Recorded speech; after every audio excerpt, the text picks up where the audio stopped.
The third major thing that I would look at is one of the reasons that franchising in the tax industry has been on the decline, including franchisors going out of business, seems like right and left, that kind of thing, is that ownership of your client database when you have a tax business is a big part of your asset value. So as you're gaining income from your tax business of providing the services, right? You're collecting the fees and you're making profit and loss, et cetera. That's great. But all that time for a tax business, when you're building up that database of clients, so 200 clients, 300 clients, 500 clients, 1,000, 2,000, et cetera, that's a valuable thing.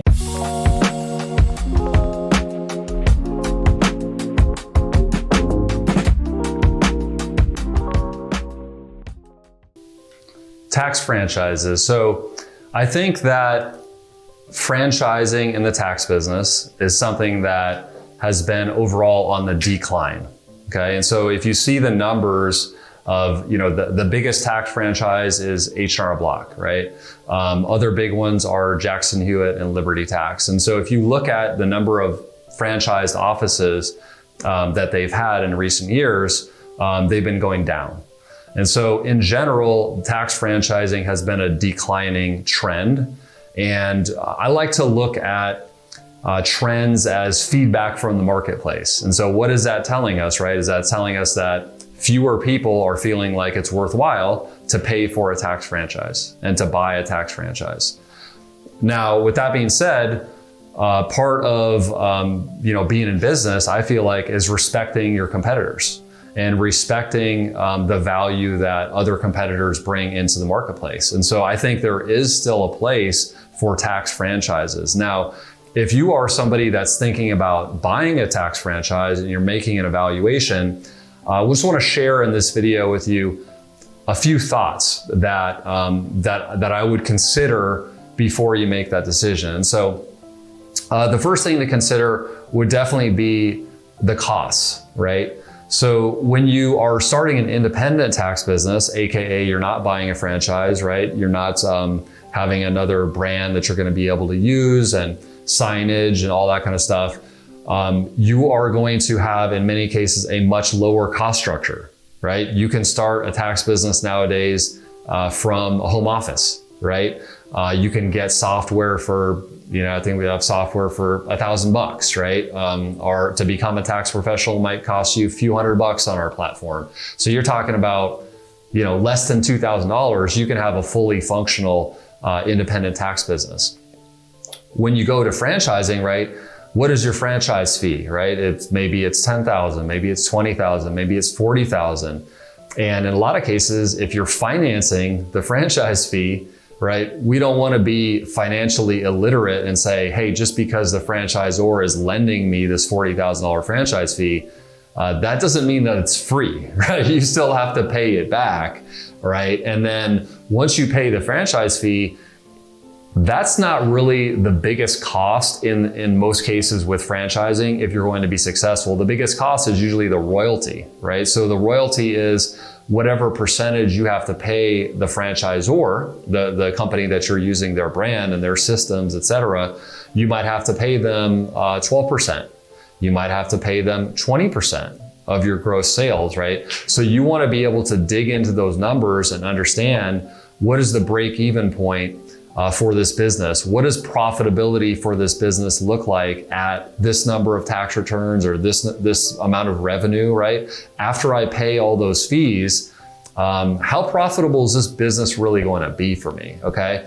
And so that might sound a little bit negative. I don't mean it to be negative, but I just mean it to be realistic, right? Is that look at the cost that you're going to incur and make a determination if this has a good chance of profitability for you. Now, obviously, if you're an independent business owner and you spend less than $2,000 or you spend as little as possible, but you don't get any clients, well, then obviously that's not going to be profitable for you either, right? And so that's my second point with regard to franchising, is that if you are expecting that just because you put a sign on the door for a certain company, you're not going to need to do any marketing or sales yourself, I would look at that as possibly a misnomer, okay? Because once you get into the world of franchising, you are still expected in most cases to augment the company brand and the power that has to bring people in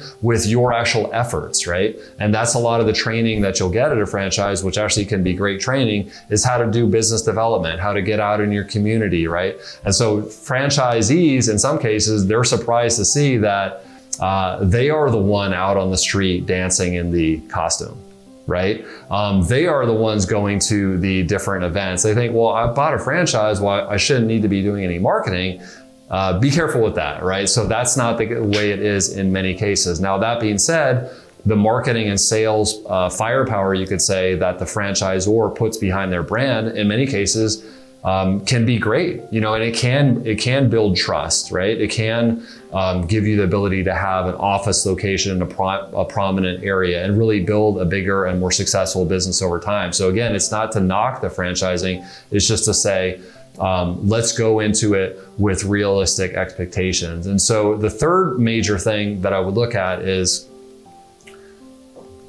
one of the reasons that franchising in the tax industry has been on the decline, including franchisors going out of business, seems like right and left, that kind of thing, is that if you are a franchise that you are in a market that is not really growing, right? So you are in, for example, kind of the straightforward tax return is not business clients, and it's kind of been a steady market or declining market.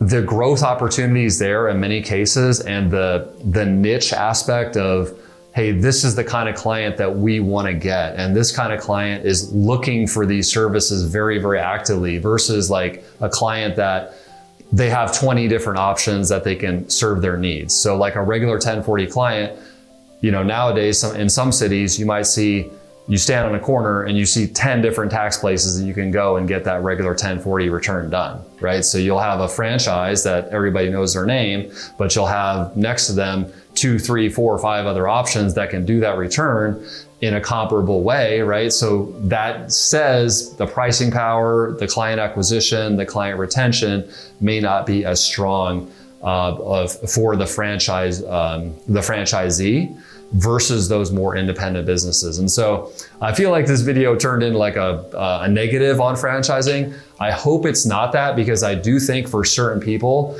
a franchise can be a good option. If you really benefit from that structure, if you really love a particular brand, like say for example, you love H&R Block and you just really have always respected H&R Block, want to be a part of their culture and what they do and all their amazing training programs, that kind of thing, that might be a reason where it's worth it for you to do it. As well as with franchisors needing more franchisees, because like I said, the franchise business has been declining some. They may be willing to do things to reduce your costs, right? So they might waive the franchise fee or drop the franchise fee. So I think it's something that tax franchising is worth considering, as long as you consider the pros and cons and you really or clear-eyed before you make any decision. Because remember, with franchising, and this is probably, in my opinion, something that a lot of people don't realize, is that ownership of your client database when you have a tax business is a big part of your asset value. So as you're gaining income from your tax business of providing the services, right, and collecting the fees, and you're making profit and loss, etc. That's great. But all that time for a tax business, when you're building up that database of clients, so 200 clients, 300 clients, 500 clients, 1,000, 2,000, etc., that's a valuable thing, that database. And so when you go to retire or or hand on your business to your son or your daughter or whatever that transition plan looks like for you, you don't have the same options when you're in a franchise contract, because in most cases, and don't quote me on this with every franchisor, but in most cases, the franchisor actually owns the client database.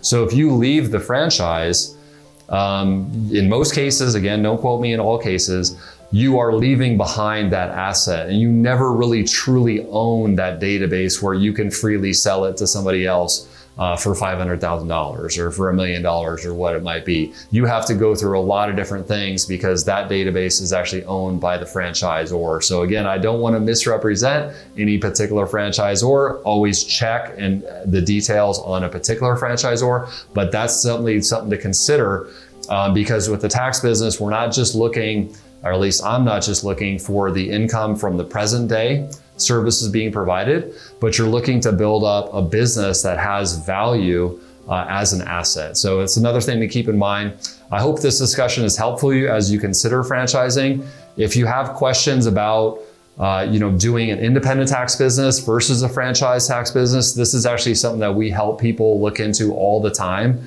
We don't like to badmouth any of the franchises or talk bad about anybody, but we just like to have candid and truthful conversations about this topic because we've seen a lot of our members that use franchises, a lot of our members that have independent businesses, and we have a lot of just perspectives and knowledge that we've gained. So if you want to have any further conversation about this, please always feel free to reach out to Pronto Tax School. And as always, thanks for watching. Hey, this is Imelda here, and I just wanted to take a moment to remind you that if you'd like to keep up with our latest content, to make sure you subscribe to our channel. Thank you for watching.